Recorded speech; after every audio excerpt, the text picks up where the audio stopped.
입성하셨습니다. 환영합니다. 아주 건강이 조금 이전 같지 않으셔가지고 또 이사도 가셨고 뵙게 돼서 정말 반갑습니다. 자, 오늘은 그리스도께서 세우신 교회라는 제목으로 함께 교독했던 본문의 말씀을 기초로 함께 말씀을 나누겠습니다. 예수님께서 제자들에게 물으셨죠. 너희들이 나를 누구라고 생각하느냐? 이전에 사람들이 나를 누구라고 부르더냐? 이러합니다. 그랬더니 다시 너희는 그러면 나를 누구라고 생각하느냐? 그렇게 물으시죠. 그때 베드로가 대답했습니다. 주는 그리스도시요 살아계신 하나님의 아들이십니다. 그때 예수님께서 극구, 요즘 말로 폭풍 칭찬, 아주 칭찬하셨습니다. 이를 내게 한 것은, 내게 알게 한 분은 내가 한이는 혈육이 아니고 하늘에 계신 내 아버지시다. 그리고 너는 베드로인데 너 이름 참 좋구나. 내가 이 반석 위에 내 교회, 누구 교회? 내 교회, 그리스도의 교회, 예수님의 교회를 세우겠다. 이 교회는 아주 튼튼하고 강해서 어떤 권세도 이기지 못한다. 이 복음서에 보면은 교회란 단어가 딱 두 번 나와요. 둘 다 마태복음에 있습니다. 여기 마태복음 16장에 한 번 나오고 18장에 한 번 나옵니다. 실족한 사람을 어떻게 권면하고 대할까? 그런 데 대한 말씀을 주시면서 교회에다 내놓고 그런 표현을 하고 있습니다. 자, 자주 들으신 분 기억하실지 모르겠습니다. 교회란 단어는 헬라어로 에클레시아에 대한 번역. 에크하면은 무엇으로부터, 클레시아, 칼레오 이렇게 부르다. 몸으로부터 불러서 함께 모이게 된 무리, 그런 단어, 의미를 가진 단어입니다. 자, 이후에 예수님께서 교회를 세우신다고 말씀하시고 복음을 전하시면서 예수님이 하늘로 승천하신 다음에 바울의 편지서, 로마서 비롯해서 모든 편지서 그리고 신약 성경 전체 정말 헤아릴 수 없을 만큼 수없이 이 교회란 단어가 나타나게 됩니다. 사도행전, 교회를 세우는 역사를 기록하고 있죠. 이 단어가 고대 헬라 세계에서는 도시의 시민이 함께 모여서 무엇을 결정하고 토의하고 중대한 사실을 발표하고, 예를 들어 전쟁을 할까 말까, 누구를 뽑을까 말까, 그런 것들을 결정하기 위해서 모이는 그 모임 자체를 에클레시아, 그렇게 말을 했습니다. 그 에클레시아가 시작이 되면서 자기들이 섬기는 신에게 뭘 해요? 먼저 제사를 하죠. 그래서 에클레시아라고 하는 그 개념 속에는 어떤 종교적인 의미도 거기에 함께 따라 붙게 됩니다. 자, 구약 성경 히브리어로 기록된 구약 성경에 보면은 에클레시아라는 단어를 반영하는 단어가 카할이란 단어입니다. 이 카할이란 단어를 에클레시아로 번역을 했어요. 성경을 번역하는 사람들이. 이 카할의 기본적인 의미는 회중, 모임, 집회, 이제 그런 의미를 가진 단어입니다. 하나님께서 소집한, 하나님께서 모아주신 백성의 무리, 그것이 곧 뭐예요? 카할이라고 하는 것입니다. 그것이 곧 또 에클레시아가 되는 것이죠. 시내 산에서 하나님의 백성들이 함께 모였습니다. 그때 하나님은 그들에게 십계명을 주셨습니다. 하나님께서 그들에게 놀랍고도 특별한 모습으로 그분의 존재를 나타내 보여주셨죠. 정말 번개 치는 그 불빛이 있었고, 빽빽한 구름이 있었고 천둥 소리 같은 하나님의 음성이 나타났습니다. 그곳에 하나님 백성들이 경건한 마음으로 함께 모였습니다.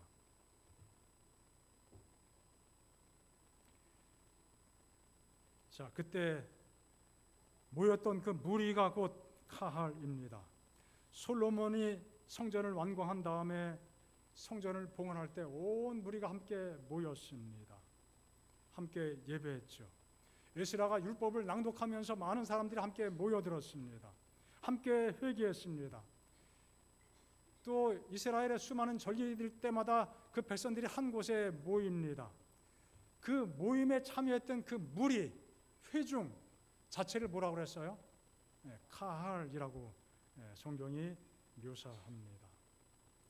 주님께서 교회를 세우시겠다고 하신 말씀은 바로 예수님께서 구세주가 되신다는 사실을 믿고 따르는 백성을 따로 두시겠다는 뜻이에요.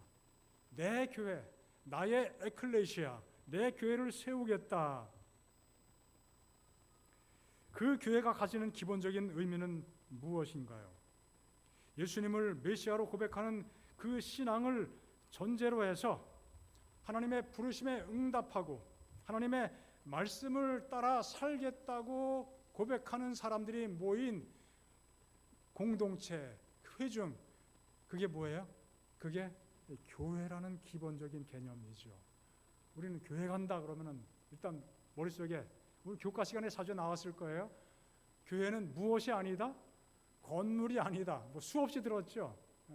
교회 간다. 우리는 교회 예배당, 건물을 생각하는데 교회는 뭐 우리가 그런 것을 교회로 표현하기도 하지만 기본적인 의미는 하나님의 백성들, 또 그들의 모임이죠. 교회를 세우신다는 예수님의 그 선포의 배경, 잠깐 말씀드린 것처럼 사람들이 나를 누구라고 생각하느냐, 너희는 나를 누구라고 생각하느냐, 그런 질문입니다. 굉장히 우리 고백하는 개인들에게도 중요하지만 예수님께도 이 질문은 굉장히 중요하고 그 답은 굉장히 중요한 것입니다. 베드로가 예수님은 바로 당신은 누구시라고요? 그리스도시요 살아계신 하나님의 아들이십니다. 자, 예수님께서 기대하셨던 답변이 나온 거예요. 자, 우리말 성경에는 잘 표현되지 않습니다만 원문 헬라어 성경도 마찬가지고 그리고 영어 성경도 마찬가지입니다. 주는 그리스도시요. You are the Christ. 바로 당신이 문자 그대로 직역을 다 하면은 단어를 다 번역하면 뭐예요? 그 그리스도이십니다. 바로 그분이십니다. 그 그리스도예요.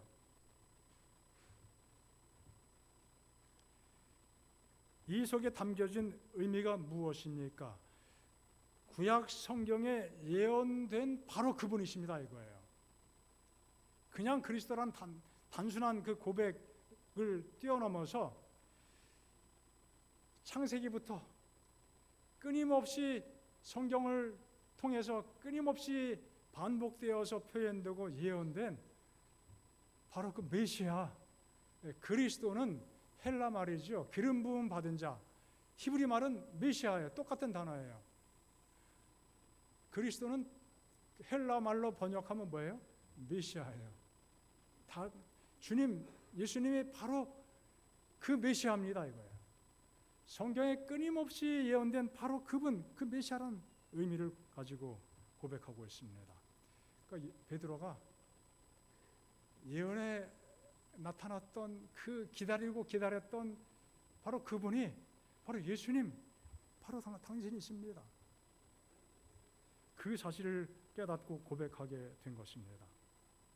하나님의 아들의 희생을 통해서 죄와 죄의 문제를 영원히 해결하시고 죄인들을 구원하시기 위해서 구세주를 이 땅에 메시아로 보내시기로 예언된 바로 그분이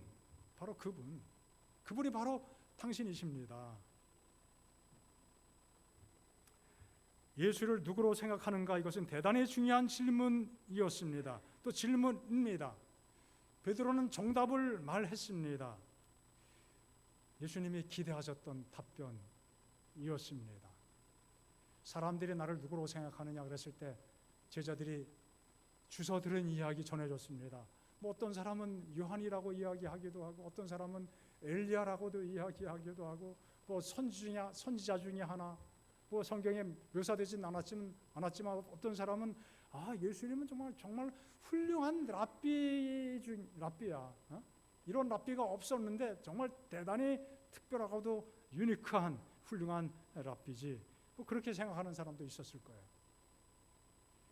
그런 사람들의 한간에 이야기를 전달해 드렸죠. 그랬더니 그런데 너희는? 라고 질문하시죠. 자, 예수님께서 그런 질문을 하신 것 속에는 예수님 그분이 메시아라는 사실을 은연중에 암시적으로 말씀하고 있는 것이었죠. 그런데 많은 사람들은 그저 한 인간 예수라고만 생각했지만 인간 예수를 메시아로 알아본 그 눈을 가진 베드로, 그 베드로에 대해서 예수님은 정말 기뻐하셨고 아주 극한 최고의 찬사를 말씀해 주셨습니다. 그러냐? 그거 하나님이 알게 해주신 거야. 누가 알게 해주셨다고요? 하나님이 알게 해주신 거야. 그리고 내 이름 좋아. 내 이름 베드로지. 베드로인데 헬라 표현으로 하면 페트로스예요. 이것은 그렇게 크지 않은 그냥 웬만한 돌, 뭐 조그만 돌, 웬만한 큰 돌을 페트로스라고 이야기해요.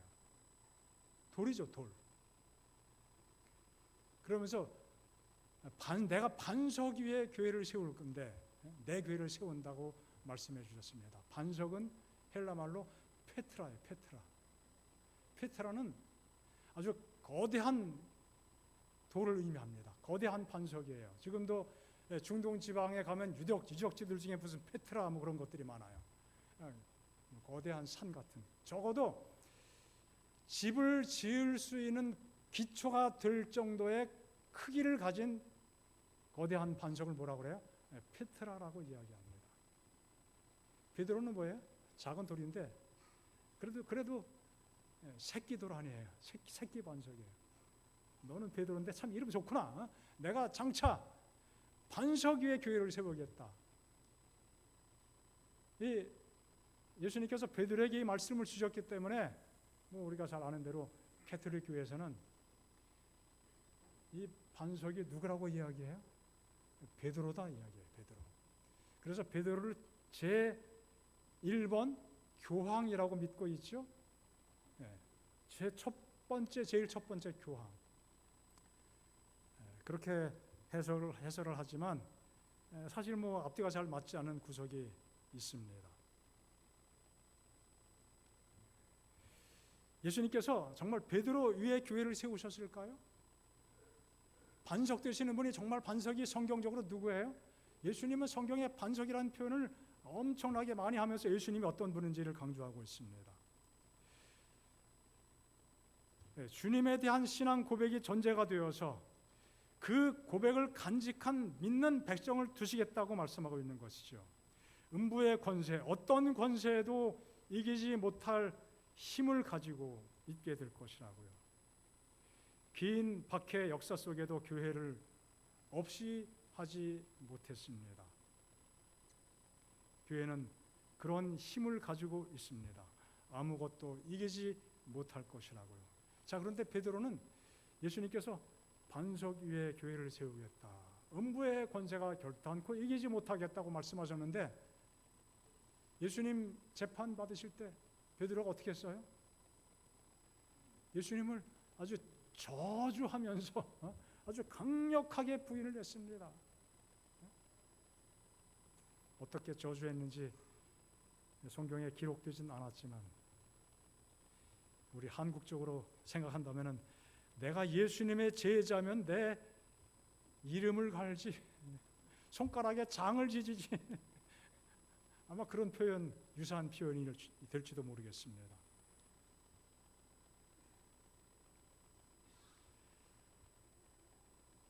음부의 권세가 베드로 이겼어요? 못 이겼어요?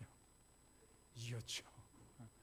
음부의 권세가 이기지 못한다고 하셨는데 이 표현은 시대 소망에 나오는 이야기예요. 베드로가 교회의 기초가 될 수 없다는 사실에 대한 묘사죠. 교회의 기초는 누구라고요? 예수님. 예수님 바로 그분, 바로 그분이 교회의 기초가 된다. 이 메시아는 아담이 기다렸습니다. 에녹도 기다렸습니다. 셋도 기다렸습니다. 노아도 기다렸습니다. 아브라함도 기다렸습니다. 구약의 모든 선지자들이 기다리고 그분에 대한 예언들을 끊임없이 우리에게 전해주고 있습니다. 구약의 모든 성도들, 수많은 선지자들이 메시아를 기다렸죠. 정작 메시아께서 오셨지만 알아보고 영접하는 사람들이 별로 없었어요. 요한복음 1장에 예수님이 그 사실을 또 진술하고 있습니다. 그랬지만 예수님은 약속하신 대로 오셨습니다. 진리를 전하시면서 하나님 나라를 선포하시고 병자를 고치시고 죽은 자도 살리시고 수많은 기적을 행사하셨습니다. 그 모든 것을 통해서 그분이 메시아이심을, 그리스도이심을 증거하셨습니다. 하지만 사람들이 영접하지 않았어요. 그런 상황에서 베드로가 예수님, 당신이 바로 그 메시아입니다. 나는 믿습니다. 얼마나 예수님이 기쁘셨어요. 마치 예수님이 십자가에 못 박혀 돌아가실 때 한편 강도는 예수님을 끝까지 거절하고 저주했지만, 야, 네가 구세주야, 너도 살고 제발 나도 살려줘. 그럼 내가 믿을게. 그런데 한편 강도는 어떻게 했어요? 옛끼 이놈아, 너와 나는 우리 죄 때문에 죽기 때문에 죽어 싸지만은 이분은 죄가 없는 분이야. 예수님, 당신의 나라가 이 땅에 임할 때 저를 기억해 주시옵소서. 그때 예수님께서 그에게 당장 구원을 약속해 주셨잖아요. 그때 그 강도가 했던 그 고백이 예수님의 마음을 얼마나 기쁘게 해 드렸겠어요. 야, 내가 이 일 때문에 왔는데 십자가의 마지막 못 박혀 죽는 그 순간까지 한 영혼이 구원받는구나. 많은 사람들이 거절하지만 물론 그 중에 믿는 사람이 있었죠. 그들이 교회가 된 것입니다. 베드로가 그 사실을 온전히 깨닫고 예수님께 고백합니다.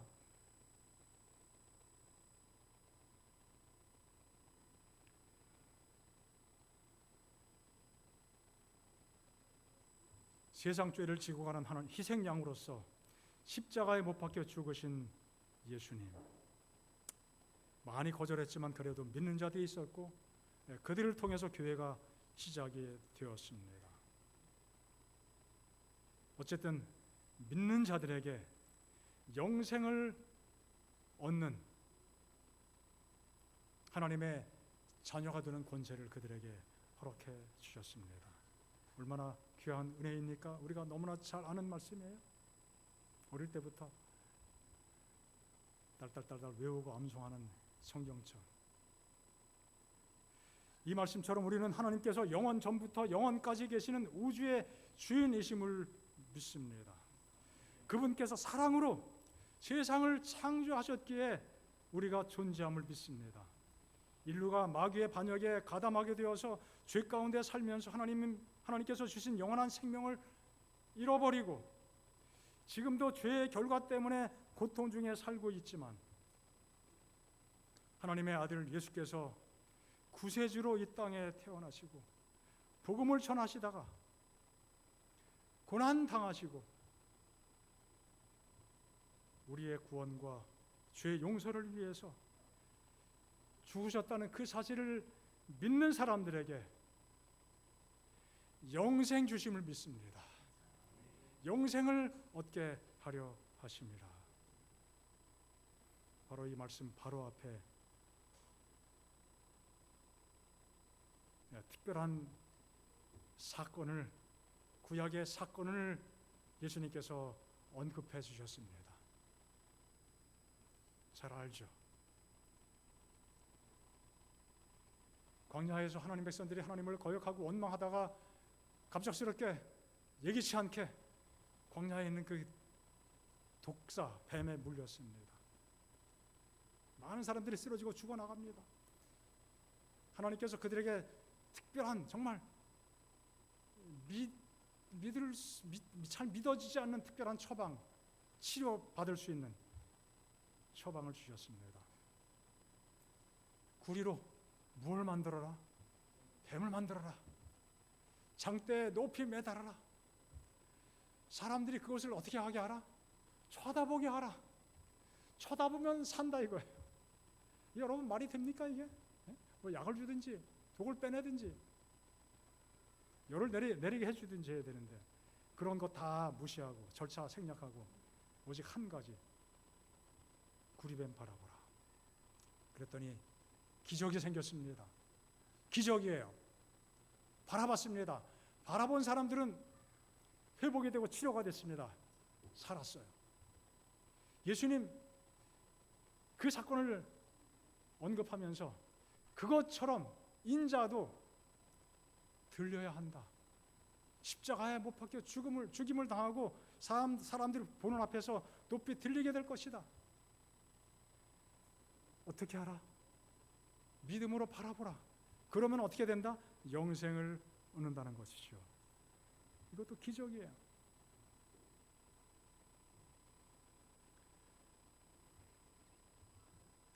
믿는 자들은 한 백성이 됩니다. 구원의 감격 속에 살아갑니다. 하나님께 예배하면서 주께서 다시 오시마 약속하신 그 약속을 기다리고 전파하면서 삶을 살게 됩니다. 그게 뭐예요? 그게 교회입니다. 그 교회를 누가 세우셨어요? 예수님께서 세우셨습니다. 그래서 사도행전에 보면은 피로 사신 교회라는 표현이 나와요. 예수님께서 무엇으로 사셨다고요?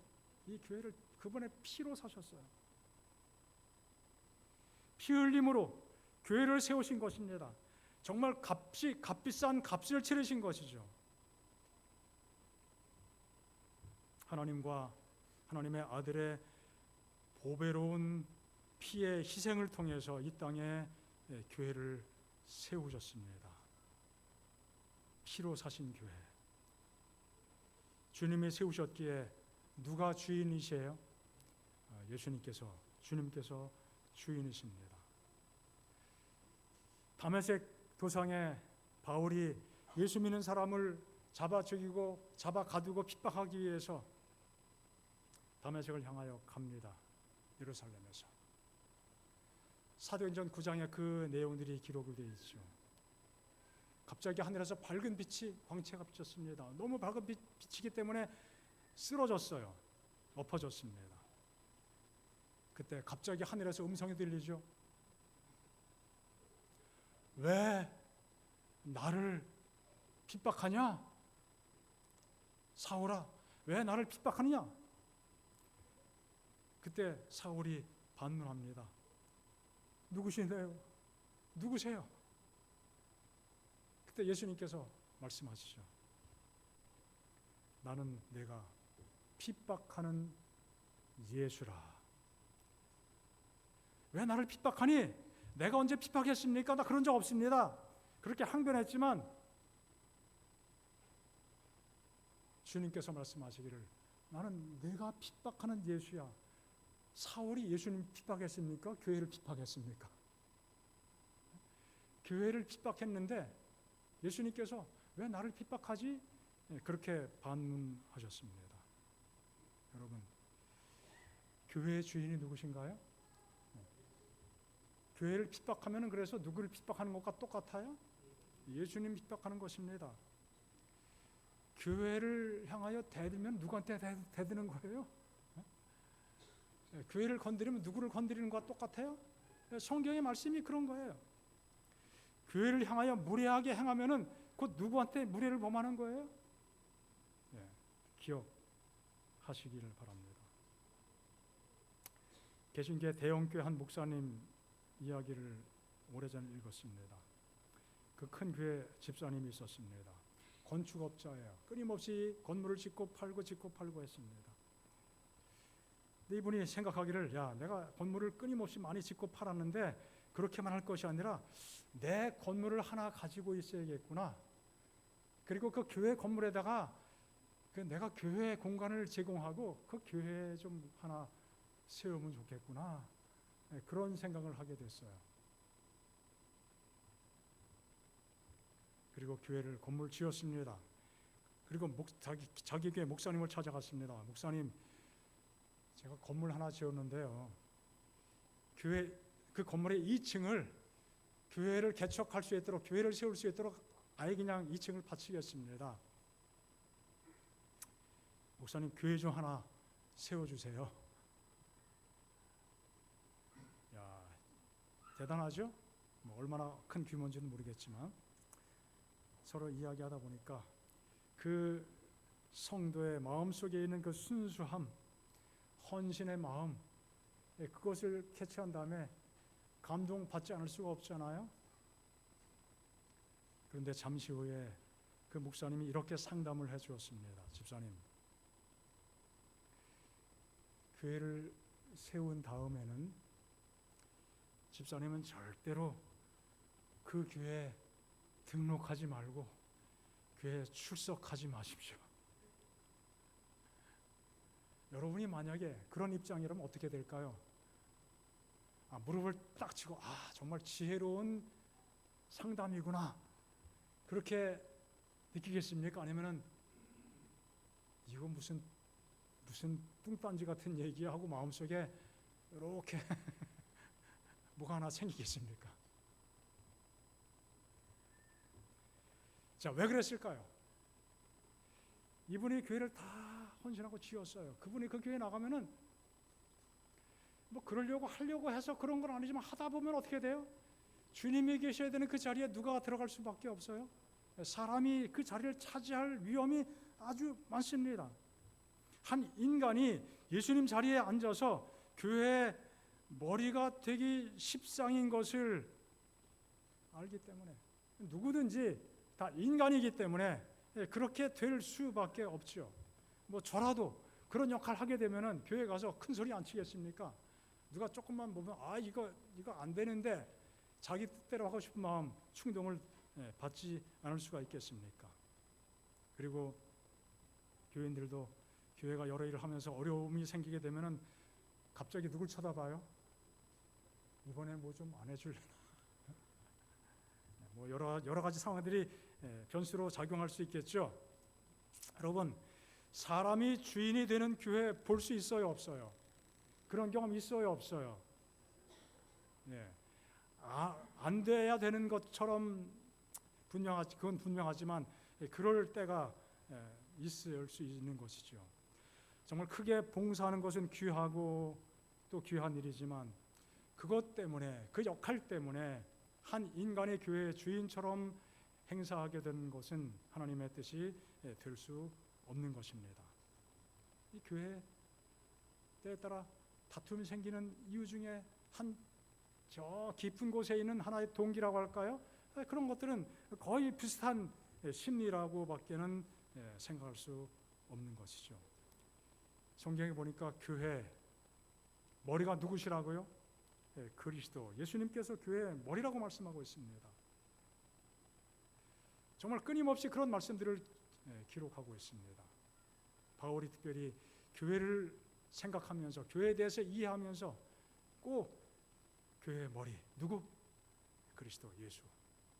그 고백이 계속 이어집니다.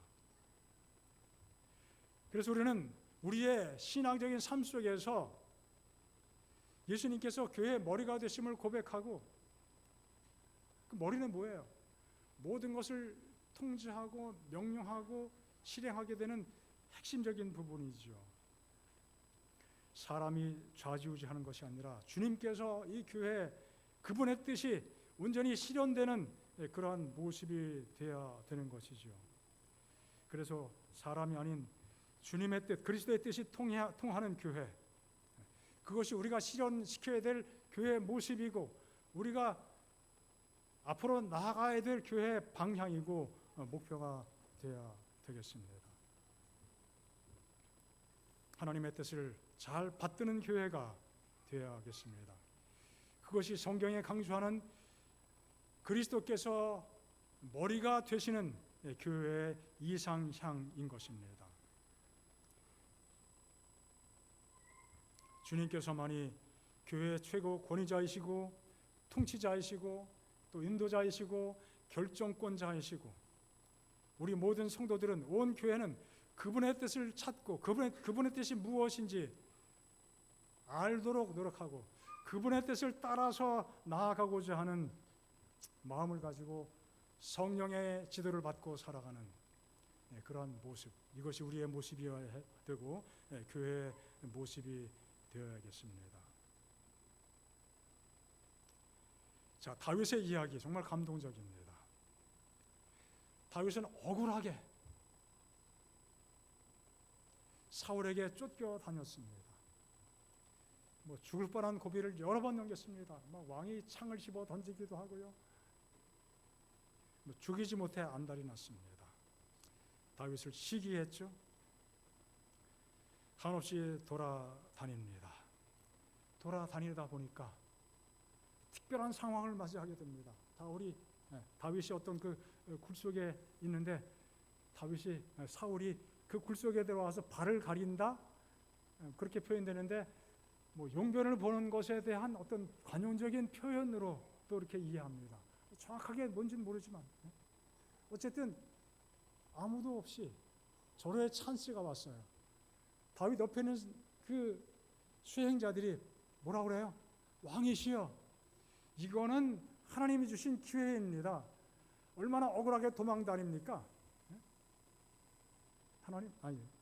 다윗이요, 명령만 내리시면 제가 가서 없애하겠습니다. 그랬더니 다윗이 뭐라 그래요? 하나님께서 기름 부어주신 종이니 그리하지 말거라 살려줬어요. 자, 그 상황에 대한 묘사입니다. 그들은 지금 왕이 저희 권세 하에 있다는 사실은 하나님께서 친히 원수를 저희 손에 붙여 그를 멸할 수 있게 하신 분명한 증거라고 해석했다. 주변 사람들이 있고 제가 봐도 그래요. 우리가 그 상황 속에 있으면 이거는 하나님이 주신 기회인데 놓치면 안 되지. 그리고 다윗도 그 일을 그렇게 보려는 무엇을 받았다? 유혹. 다윗이라고 유혹 없겠어요? 맞아. 내가 사울만 죽이면 내가 당장 왕이 되는 건데. 그런데 한편 또 뭐예요? 양심에서 또 다른 소리가 들립니다. 하나님께서 기름 부음 받은 종인데 내가 죽이면 되겠냐? 책임을 져도 내가 책임을 진다. 하나님이 알아서 할 건데 조금만 더 기다려봐라. 그 갈등이 있었지만 결국은 양심의 소리에 따라서 결정하게 되죠. 비슷한 상황이 또 있었죠. 자, 무엇입니까? 이 모든 것이 인간의 생각과 판단에 달리는 것이 아니라 오직 누구에게 달렸다? 하나님께 달렸다는 믿음의 표현인 것입니다. 결국 누구도 감동을 받아요? 사울도 감동을 받습니다. 하나님의 주권을 인정하는 그 믿음, 바로 우리에게 필요한 믿음의 자세가 이와 같은 것이라고 믿습니다. 여러분, 마태복음 17장의 변화산의 경험을 다들 기억하실 것입니다. 베드로, 야고보, 요한 세 제자를 예수님께서 산 꼭대기로 데리고 올라가셨습니다. 나머지 다른 제자는 산 아래 두셨죠. 갑자기 예수님께서 정말 빨래하는 사람이 그렇게 시계 빨래할 수 없을 만큼 아주 영광스러운 모습으로 변화되셨는데 거기에 누구도 함께 있어요? 엘리야도 함께 있었고 모세도 함께 나타났습니다. 모세는 죽었다가 하늘에 승천한 사람이었습니다. 부활시켜서. 엘리야는 죽음을 맛보지 않고 하늘로 바로 올라간 특별한 사람이었습니다. 베드로가 그 모습에 감동합니다. 주님, 정말 좋아요. 여기 있으면 참 좋겠습니다. 제가 세 분을 위해서 초막을 3개 지어드릴 테니 내려가지 말고 그냥 여기 그대로 살면 좋겠습니다.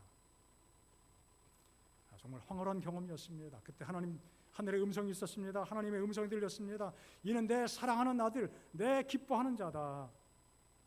너희는 그의 말을 들으라.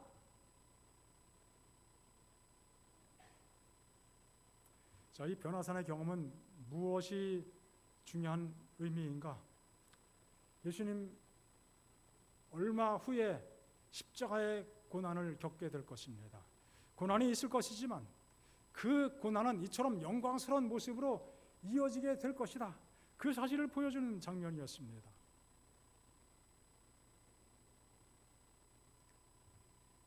찬미가 중에 십자가 무한 영광일세. 고난이 믿음의 안목을 가지고 볼 때는 고난으로 끝나는 것이 아니라 무엇으로 이어져요? 영광으로 이어집니다. 예수님의 경험이 그러했습니다. 우리가 믿음으로 고난을 감당할 때 또 그와 유사한 경험을 하게 될 것입니다. 그런데 이 변화산에서 이런 황홀한 장면을 경험하고 있을 그 순간에 산 아래에서 어떤 일이 벌어지고 있습니까? 예수님의 제자들이 남아 있었어요. 8명이죠. 9명. 그런데 한 아버지가 자기 아들을 데리고 왔어요. 이 아이가 간질이 걸렸습니다. 갑자기 불에도 뛰어들어가고 물에도 뛰어들어가고 종을 잡을 수가 없습니다. 이 아이를 고쳐주십시오. 그래서 제자들이 어떻게 해요? 예수님께서 그들을 파송할 때 그들은 가서 병자도 고쳤어요. 뭐 할 수 있겠지? 누가 먼저 했는지 모르지만 한번 시도했는데 해결이 안 됩니다. 아마 나머지 한 사람씩 다 돌아가면서 그렇게 시도하지 않았을까 싶어요. 아무도 고치지 못합니다. 쩔쩔매고 있습니다. 그때 예수님께서 새벽 무렵 내려오십니다. 그 상황을 알게 되셨습니다. 믿음이 없고 패역한 세대여, 내가 얼마나 너희와 함께 있으며 얼마나 너희를 참겠느냐 탄식하셨습니다. 그리고 말씀으로 그 아이를 고쳐 주셨습니다. 그때 제자들이 나중에 묻습니다. 주님은 쉽게 했는데 왜 저희는 안 됐죠? 예수님께서 뭐라고 말씀하세요? 무엇이 없는 연고다? 믿음이 없는 연고다. 믿음이 없었어요? 예수님을 믿지 못했나요? 자, 예수님을 믿었지만 믿긴 했죠. 그런데 그 순간 그들의 믿음에 큰 시험을 받게 된 것입니다. 자, 이게 뭐 긴 내용이 있기 때문에 다 읽지는 않고 말씀을 전달합니다. 시대의 소망에 보면은 몇 가지 상황들이 있지만 특별히 방금 전에 몇 시간 전에 예수님께서 제자들을 다 데리고 가셨는데 9명은 산 밑에 내려두시고 3명만 데리고 딸랑 3명만 데리고 또 어디론가 올라가셨어요. 여러분 3명 속에 포함 안 되면 기분이 좋은 일이에요, 나쁜 일이에요? 인간적으로 참 그래도 나 택함 받았네. 그런데 한편 생각해 볼 때 3명으로 선택되지 못하고 9명 중에 남아 있으면은 기분이 좀 어떨까요? 시큰둥하고 이게 뭐야 이거? 나는 찬밥이네. 예수님 나를 별로 안 좋아하시나 봐.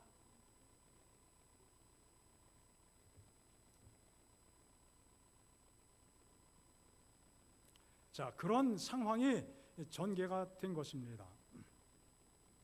그래서 마지막 줄 보니까 이와 같은 어두운 상태에서 그들은 사단과의 쟁투에 들어갔었다.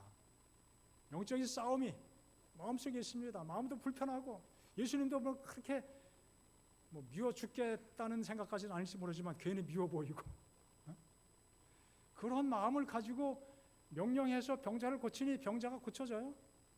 아니 될 일이죠. 낙담, 사사로운 불평에 사로잡혀 있었습니다.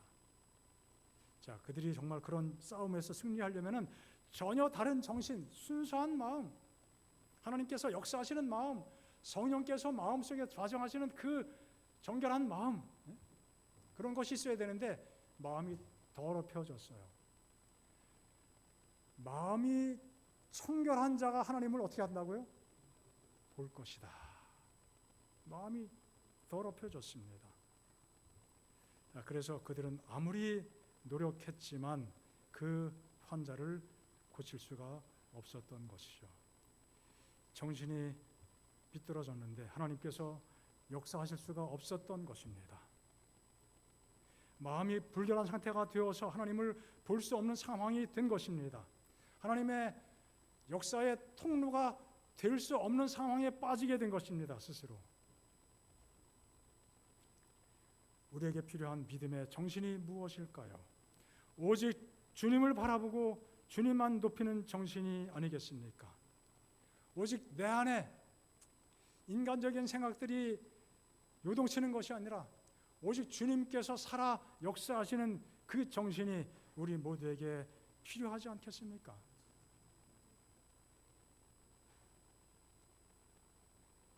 산상보훈의 말씀입니다. 우리가 자랑으로 여기는 자립과 자존, 이것 많이 이룹니다. 하는 것도 많고 헌신합니다. 성공합니다. 자, 그런 것들이 쌓이면은 자랑하게 되고 또 과시까지 할 수 있습니다.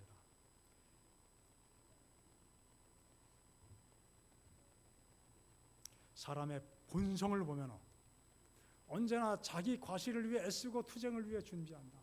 이게 뭐라고요? 너나 할 것 없이 다 비장파장, 도찐개찐. 본성은 다 거기서 거기 똑같다는 것이죠. 저는 안 그럴 것 같아요.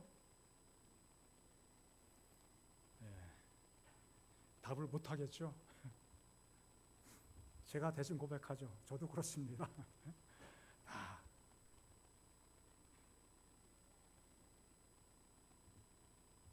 그러나 그리스도에 대해 배운 사람, 그런 사람은, 진정으로 배운 사람은 이기심과 교만과 지배욕을 멀리 한다. 그래서 심령 속에 안정이 깃들게 됩니다. 그래서 끊임없이 주님을 배우는 경험이 필요한 것이죠. 자아가 성령의 지배 아래 굴복하게 될 것이다.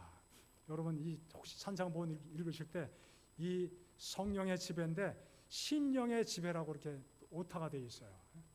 혹시 읽으실 때 이게 읽다 보니까 이 신령의 지배 아래 이상하다. 살펴보니까 신령이 아니라 성령입니다. 그렇죠? 성령의 지배 아래 온전히 놓여져야 되는 것입니다. 자신을 드러내기 위해서 애쓸 것이 아니라 그리스도의 발 아래 앉는 것을 제일 높은 자리로 생각하면서 낮아진 자리, 겸손의 자리가 가장 높은 자리임을 확신하면서 자신을 낮추는 그 경험 속에 살아가는 것, 그것이 예수님을 온전히 믿고 사는 삶의 경험입니다. 내가 그리스도와 함께 십자가에 못 박혔나니 그런즉 이제는 내가 산 것이 아니고 오직 내 안에 누가 사신 것? 그리스도께서 사신 것이다. 바울이 이 사실을 깊이 깨닫고 묵상하면서 고백했다는 거예요. 바로 이런 사람의 마음속에, 이런 사람이 가진 정신, 오직 누구만 높이는 겁니까? 오직 주님만 높이는 것이죠. 우리의 주인이, 이 교회의 주인이 오직 누구이심을 고백하는 정신인 것인가요? 예수님이신 것을 고백하는 정신. 우리에게 그것이 매우 필요하고 중요한 것임을 기억하면서 주님만 바라보고 주님 높이면서 주님의 교회에 충성스럽게 살아가는 우리 모든 성도가 되시기를 간절히 바랍니다.